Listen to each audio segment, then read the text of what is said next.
ఈరోజు నైట్ భోజనానికైతే కొంచెం వెరైటీగా పప్పు అయితే చేశాను. ఏంటి ఆ వెరైటీ అంటారా? కందిపప్పు, పెసరపప్పు 2 కలిపి పప్పు చేశాను. మీకు తెలుసా ఈ పప్పు? ఇంట్లో వాళ్ళకేమో పప్పు, అన్నం చేశాను. ఇంక నేనేమో మా ఆయన చేత బయట నుంచి ఇడ్లీ అయితే తెప్పించుకున్నాను. ఎందుకో అన్నం తినబుద్ధి కాలేదు. అసలు అన్నమే మానేద్దాం అనిపిస్తుంది.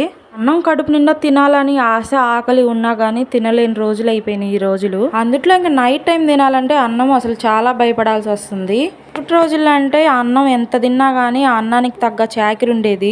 ఇప్పుడు అన్నానికి తగ్గ రోగాలు వస్తున్నాయి అనమాట. ఇదంతా ఎందుకులే, మళ్ళీ కడుపు నిండా తింటాం ఎందుకని చెప్పేసి ఇంకా లైట్గా ఏదన్నా టిఫిన్ చేద్దామని ఇంకా మా ఆయన చేత ఇడ్లీ సాంబార్ అయితే తెప్పించుకున్నాను. టేస్ట్ అయితే చాలా బాగుంది ఇడ్లీ సాంబార్ అయితే. ఇంక ఈ రోజు పొద్దున్న నుంచి అసలు వీడియోనే పెట్టలేదు అనమాట.